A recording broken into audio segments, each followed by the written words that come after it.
Two Arab brothers who spent decades pretending to be united are now tearing each other apart in front of the entire world.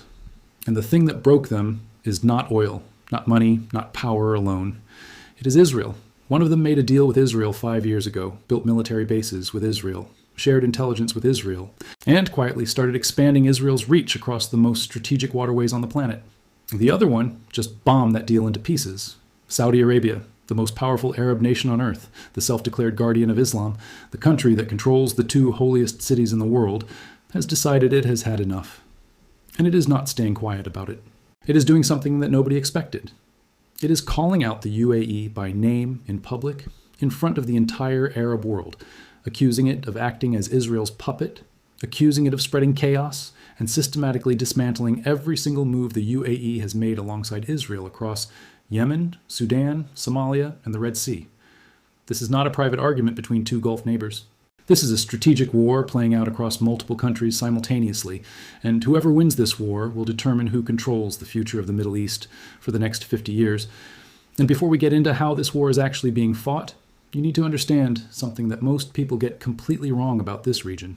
Saudi Arabia and the UAE were never truly equal partners. They were always competing underneath a surface of cooperation. The difference now is that the competition is no longer hidden, no longer managed, no longer diplomatic. It has gone hot. And the match that lit it was Israel. To understand how we got here, you have to go back to September 2020. That was when the United Arab Emirates did something that shocked the Arab world. It signed the Abraham Accords with Israel, becoming the first Gulf state to normalize diplomatic relations with Tel Aviv. At the time, most analysts assumed Saudi Arabia had quietly approved this deal, that Riyadh was watching from a distance, letting the smaller UAE test the waters, and that Saudi Arabia would eventually follow with its own normalization deal, probably within 2 or 3 years. That assumption seemed reasonable because Saudi Arabia and the UAE were the closest allies in the Gulf. They had fought together in Yemen. They had jointly blockaded Qatar in 2017.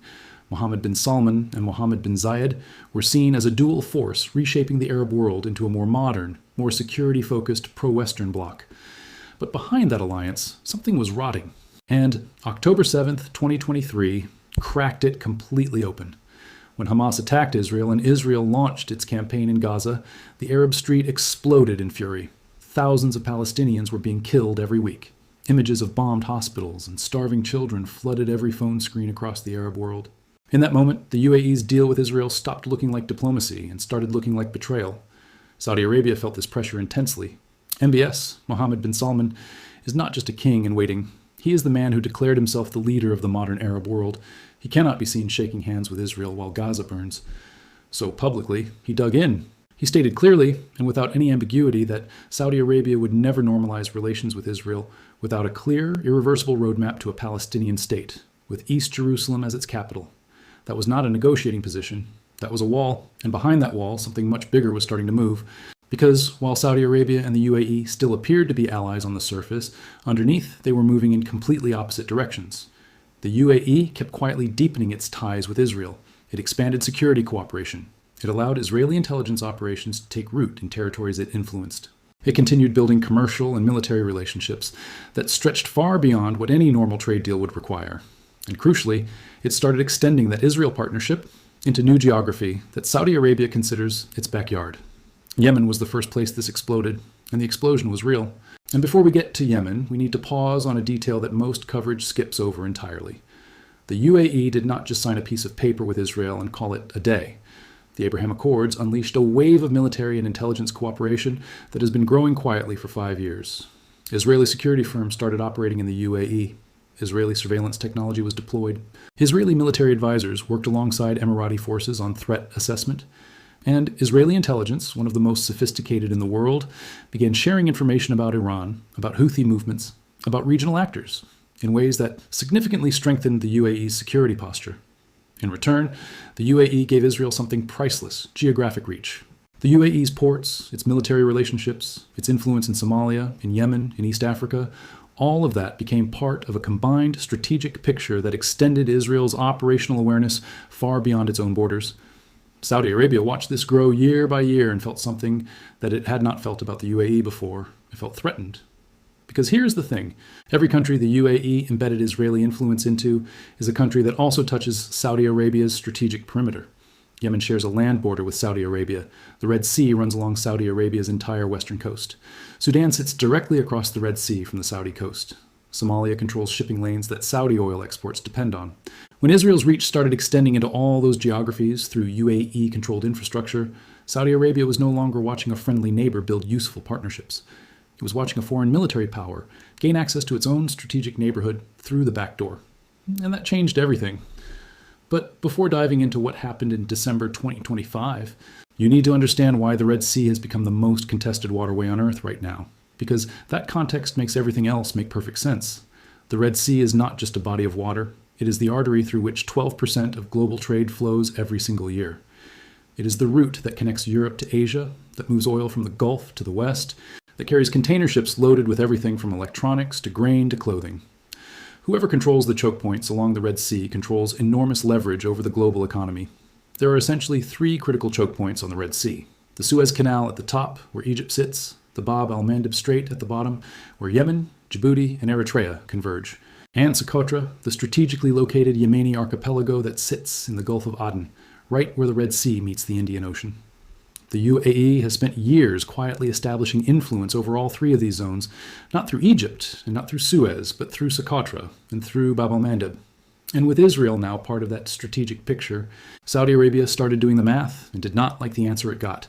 An Israeli-backed network controlling the southern Red Sea entrance, sitting right below Saudi Arabia's primary export route, is a leverage point that could theoretically be used against Saudi Arabia itself in a future crisis. That is not paranoia. That is basic strategic thinking. In late 2025, the Southern Transitional Council, a political Yemeni organization backed by the United Arab Emirates, staged a military takeover of Yemen's Hadramaut and Mahra governorates. The STC launched a military operation and seized control of Hadramaut and Mahra, two eastern Yemeni provinces that sit directly on Saudi Arabia's borders and contain enormous oil wealth. These were not just any provinces. These were territory that Saudi Arabia considered vital to its own national security. The STC did not just take land, it took land that Saudi Arabia was protecting, and it did it with Emirati weapons, Emirati backing, and in a direction that pointed directly towards serving UAE and Israeli strategic interests along the Red Sea. Saudi Arabia's response was not diplomatic. Saudi Arabia bombed Emirati weapon supply routes inside Yemen. Let that sink in. The most powerful Arab state in the world destroyed military equipment belonging to its closest Gulf partner. Then it demanded the UAE withdraw all its remaining forces from Yemen within 24 hours. The UAE did it. It pulled out. But the damage to the relationship was permanent. What made this confrontation even more explosive was what the leader of the STC said publicly during this entire crisis. Idris al-Zubaydi, the head of the UAE-backed separatist group, gave press interviews and openly stated that an independent South Yemen could potentially join the Abraham Accords, the same normalization agreement the UAE had signed with Israel. He was essentially saying that a UAE-backed breakaway state on Yemen's southern coast, right at the entrance to the Red Sea, could become an official Israeli partner.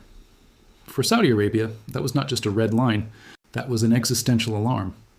Because an Israeli-aligned state controlling the southern entrance to the Red Sea, sitting right on Saudi Arabia's doorstep, backed by the UAE, would mean that Israel's strategic reach had just arrived at the border of the Arabian Peninsula itself. And the situation was not limited to Yemen. Saudi Arabia looked around at what the UAE was building alongside Israel and saw a pattern that was impossible to ignore. In Somalia, Israel made a move in December 2025 that shocked the entire Horn of Africa. It officially recognized Somaliland, the breakaway northern region of Somalia that has been seeking independence for decades. This was not a random diplomatic gesture. Somaliland recognition is widely understood to be connected to an arrangement that gives Israel access to military intelligence facilities in Somaliland, positioned to monitor Houthi activity in the Red Sea. And behind this entire arrangement, analysts saw the UAE's fingerprints. The UAE has deep financial and infrastructure relationships in Somaliland. It runs a port there. It has invested heavily in the region. By linking Israel to Somaliland through the framework of UAE influence, a triangle was forming. UAE, Israel, and Ethiopia, all operating together to establish dominance over the Red Sea corridor from top to bottom. The official Somali government in Mogadishu was furious. They cut diplomatic ties with the UAE entirely. Then they did something extraordinary. They called on Saudi Arabia to intervene militarily in Somaliland. Think about what that means. An Arab country just asked Saudi Arabia to use its military power to counter UAE influence. That is not a diplomatic spat. That is one Arab state declaring that the UAE has become a hostile force that needs to be stopped. and Saudi Arabia began moving. Saudi Foreign Minister Prince Faisal bin Farhan flew to Cairo in January 2026 to meet Egyptian officials and begin building a coordinated response. The goal was clear. Saudi Arabia and Egypt would work together to constrain what Saudi media was now openly calling the UAE-Israel axis. Saudi state media began running stories describing the UAE as investing in chaos across the Arab world.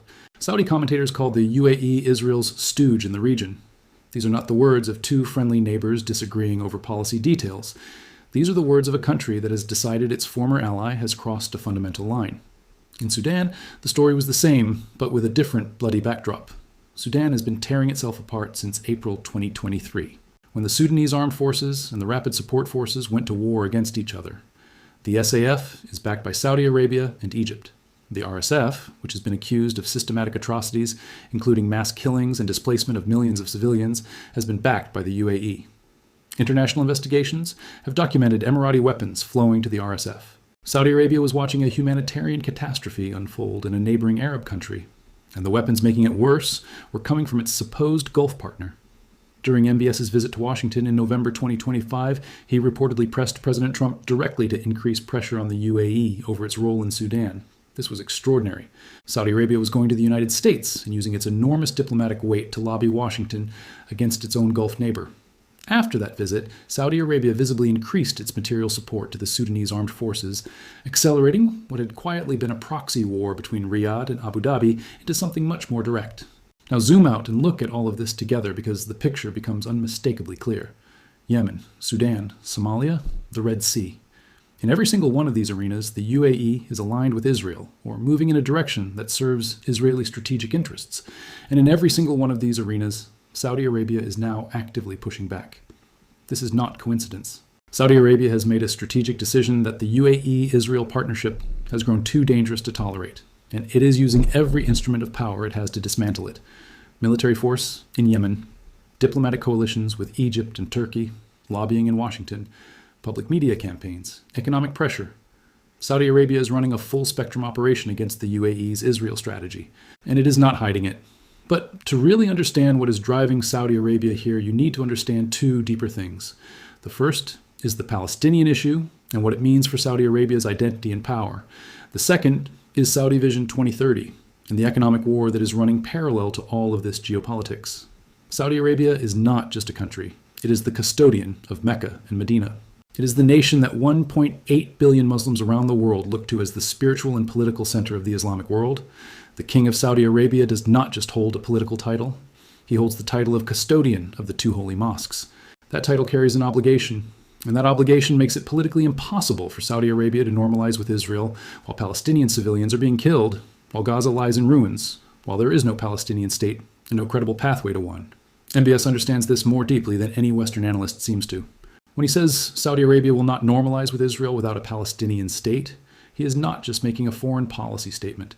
He is protecting the legitimacy of Saudi rule itself. Any Saudi king who normalizes with Israel under current conditions would face an internal crisis of identity and authority that no amount of economic development can paper over. So while the UAE can sign the Abraham Accords because it has no such identity obligation to the Muslim world, Saudi Arabia fundamentally cannot do the same thing, at least not in the current conditions. And watching the UAE deepen its Israel ties not just economically, but militarily, territorially, and strategically, across regions that Saudi Arabia considers its sphere of influence, Riyadh has started treating the UAE as Israel policy not just as a different approach, but as a direct threat to Saudi interests and Saudi standing in the Islamic world. The second driver is economic, and it is just as powerful.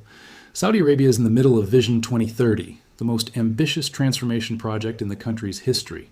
MBS wants to turn Saudi Arabia into a global financial hub, a tourism destination, a technology center, and an entertainment capital. He wants to pull hundreds of billions of dollars in foreign investment into the kingdom. He wants to build NEOM, the $500 billion futuristic megacity in the desert. He wants multinationals to choose Riyadh over Dubai.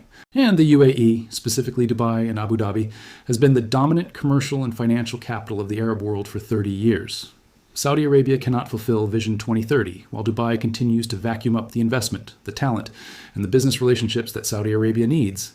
This creates a direct economic competition that runs underneath all the geopolitical arguments. Saudi Arabia has already started using tariffs, regulatory changes, and government contract requirements to squeeze Emirati businesses out of the Saudi market and force multinationals to relocate their regional headquarters from Dubai to Riyadh. The UAE's Israel partnership, which brings Israeli technology companies, security firms, and financial relationships into the UAE ecosystem, is also a part of this economic competition. Saudi Arabia does not want UAE Israel tech and business ties to cement Dubai's advantage over Riyadh for another generation. And then there is the question of Israel itself, and how Israel's recent actions have rattled Saudi Arabia even on purely security grounds. After October 7th, Israel launched military campaigns that went far beyond Gaza. It devastated Hezbollah in Lebanon.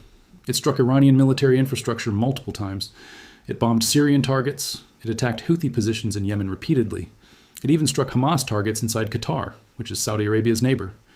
For Gulf states watching all this, the picture of Israel was changing. Yes, Iran's influence was being degraded, and Saudi Arabia welcomed that. But Israel was also becoming something that felt unpredictable and uncontainable.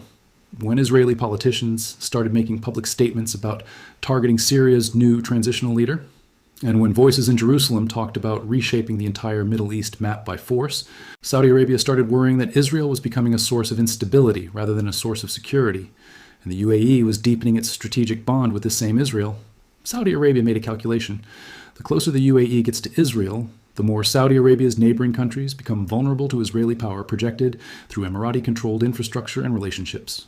This is why Saudi Arabia is not doing what any other country in its position might do, which is to quietly push back through back channels and maintain the surface appearance of Gulf unity. Saudi Arabia is doing this publicly, deliberately publicly. Saudi state media is naming the UAE. Saudi commentators are directly linking the UAE to Israel's regional agenda. Saudi diplomats are traveling to Cairo, Ankara, Islamabad, and building relationships that form an explicit counterweight to what is now being framed as a UAE-Israel-Ethiopia axis.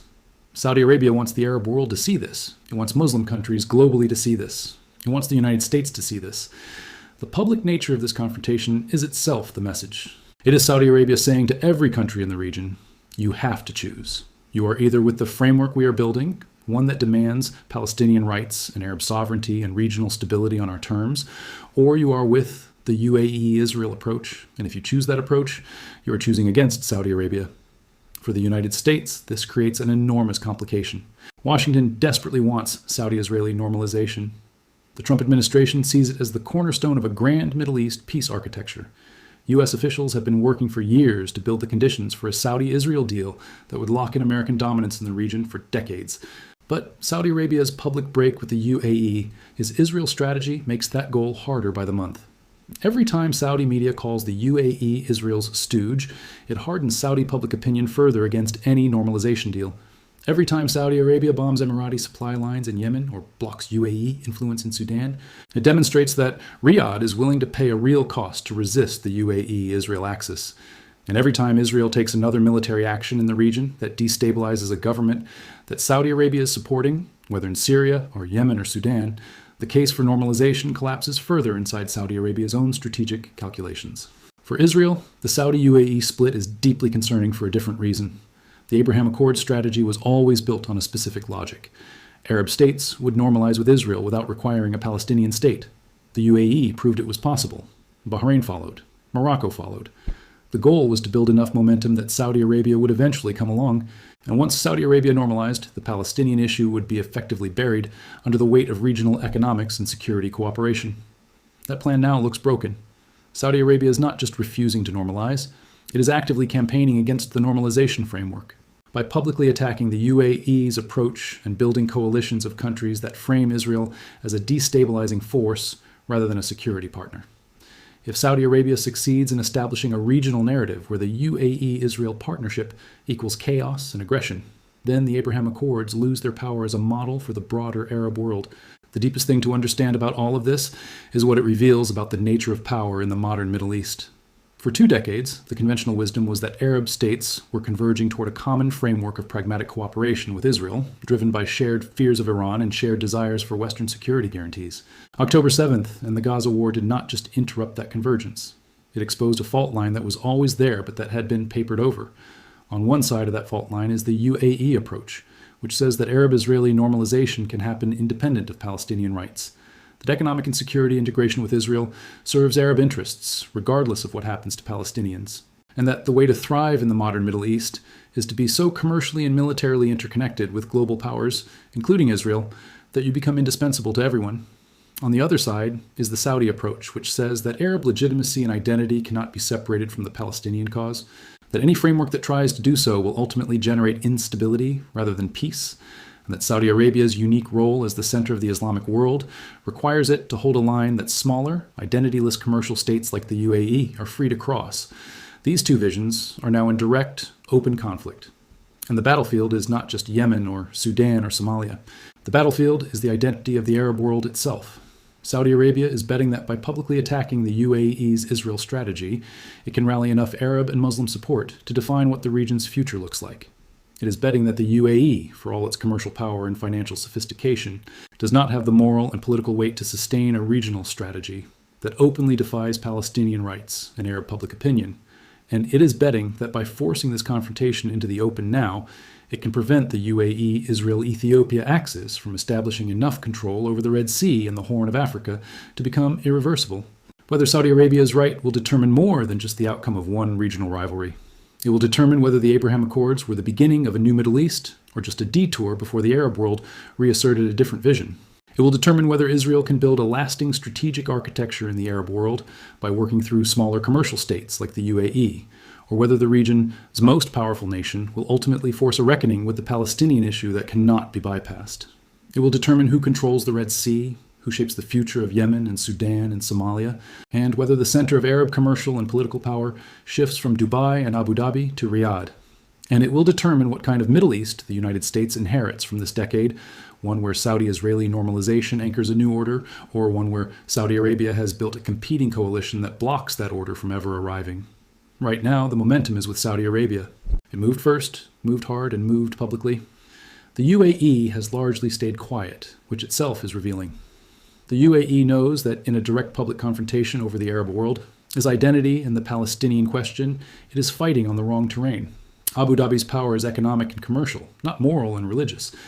Saudi Arabia holds the religious high ground in the Muslim world, and it is using that high ground to wage a campaign that the UAE cannot win by fighting back in kind. The UAE's best hope is that the Gaza situation changes, that a credible Palestinian political pathway emerges, and that Saudi Arabia's hard line gradually softens under the weight of economic incentives and American pressure. But those conditions are nowhere close to existing right now. The conflict in Gaza is not resolved. Israeli political dynamics show no sign of producing the Palestinian state that Saudi Arabia demands. And the deeper the UAE-Israel partnership roots itself in the Red Sea region, the more it confirms Saudi Arabia's narrative that Abu Dhabi has chosen a foreign power's strategic agenda over Arab solidarity. There's one more dimension to this that almost nobody is discussing, and it may be the most consequential of all. Saudi Arabia is not just trying to stop the UAE. It is trying to define what kind of country it is going to be for the next 50 years. MBS is 40 years old. He is going to rule Saudi Arabia potentially for another 4 or 5 decades. The choices he makes right now about alliances, about identity, about which version of the Arab world Saudi Arabia champions, are not short-term tactical decisions. They are foundational. And the version of Saudi Arabia that MBS is building through this confrontation with the UAE is one that asserts moral and religious leadership alongside military and economic power. A Saudi Arabia that says, yes, we are modernizing, yes, we are building a tourist economy and a tech sector and a futuristic city in the desert, but we are also the country that refuses to abandon Palestine, that holds the line for Arab dignity, that does not let smaller commercial states make deals that compromise the entire region's position. That is the Saudi Arabia MBS is building in real time through this confrontation, and it is a far more powerful identity than anything the UAE can project. The UAE has always positioned itself as the pragmatic one, the forward-thinking one, the country that gets things done by making deals rather than drawing lines, and for 2 decades that worked brilliantly. Dubai became the most cosmopolitan city in the Arab world. Abu Dhabi became one of the world's premier sovereign wealth hubs. The UAE punched so far above its weight that countries 10 times its size looked at it with a mixture of admiration and envy. But pragmatism has a limit. When pragmatism looks like complicity, when deal-making looks like the selling of Arab interests to a foreign power for commercial gain, the entire brand collapses. And Saudi Arabia has made it its mission over the past several months to make sure the entire Arab world sees the UAE's Israel partnership through exactly that frame. Not as forward-thinking diplomacy, as a betrayal. Whether that framing ultimately sticks, whether Saudi Arabia can sustain the pressure, whether the UAE finds a way to recalibrate, and whether Israel modifies its behavior in ways that give MBS enough political cover to eventually move toward some form of engagement. All of that remains genuinely uncertain. The Middle East has a long history of conflicts that seemed permanent and then shifted overnight. But what is not uncertain is the current direction. The current direction is Saudi Arabia fighting the UAE-Israel strategy openly, aggressively, and on multiple fronts simultaneously. And until something fundamental changes, whether in Gaza, in Washington, in Jerusalem, or in the relationship between MBS and Mohammed bin Zayed, that direction is not going to reverse. What is happening between Saudi Arabia and the UAE is one of the most important geopolitical stories in the world right now, and almost nobody outside the region is paying attention. Two of the richest and most strategically positioned countries on Earth are dismantling a partnership that the entire Western Middle East strategy was built around. They are doing it in public. They are doing it with weapons and proxy forces and diplomatic coalitions. And at the center of every argument is the same question that has defined Middle Eastern politics for 75 years. What happens to Palestine? Saudi Arabia has decided that question cannot be ignored any longer, even at the cost of its closest Gulf alliance. Whether that decision reshapes the region or simply delays the inevitable is what the next chapter of this story will reveal. But one thing is already certain. The Middle East that the Abraham Accords were supposed to build no longer exists as it was imagined. And Saudi Arabia just made sure the whole world knows it. And here's why you personally should be paying attention to this, regardless of where you live or what you think about Middle Eastern politics. The Red Sea carries the ships that move the products on your shelves. The oil that flows from the Gulf sets the price you pay at the gas pump. The financial relationships between Gulf sovereign wealth funds and Western markets touch trillions of dollars of global capital.